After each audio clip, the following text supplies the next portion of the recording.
This is Green in 5. I'm Jay Black, and today we'll be discussing spray foam insulation and how to maximize its effectiveness. What is spray foam insulation anyway? It's actually a great alternative to traditional forms of insulation like fiberglass. That's the pink stuff that we're all familiar with. When applied properly, it's a chemical process that expands and fills out structure and cavities to provide not only a superior insulation, but to also completely air seal your home. How is spray foam superior to fiberglass?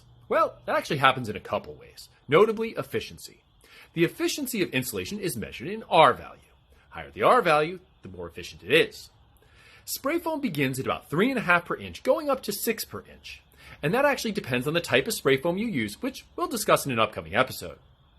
Fiberglass insulation, however, it only ever hits 2.5 per inch, and that actually degrades over time, particularly if it gets wet. When applied to the right thickness, spray foam can play a critical role as a moisture or vapor barrier, preventing condensation from building up in your house. The last big piece of the puzzle is that spray foam, when installed, expands to fill all the spaces between the structure, stopping air from passing through. This is absolutely critical to creating a high-efficiency home, and fiberglass just can't do that. Does spray foam actually cost more? Well, unfortunately, the answer is yes, about 3 to 4 times more.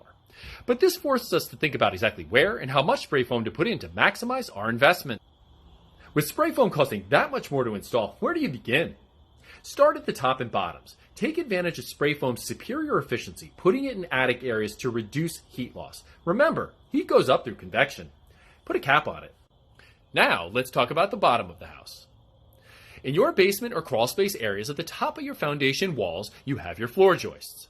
In between here, applying spray foam insulation not only seals it up to prevent air from being drawn through as convection occurs, but also to provide additional insulation. When talking about insulation, it's not just about where you put it, but also how much of it you put.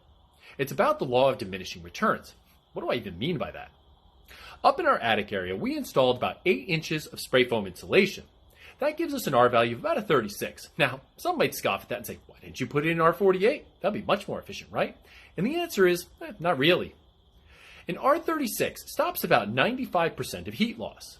Spending 25 to 30% more to get to an R48 only increases that to 97%. Frankly, those 2 points just aren't worth the investment. And finally, please, please, please, do not hire Chuck in a truck to install spray foam. Spray foam is an exact science. It requires training, certification, and experience to be done right. Spray foam gone wrong is typically because of poor installation methods.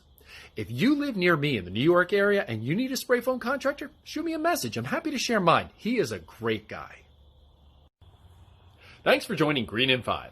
Join me next time when we dig deeper into the common types of spray foam insulation and how to apply them to be most effective. Hit like if you enjoyed this video and remember to follow me for all things green.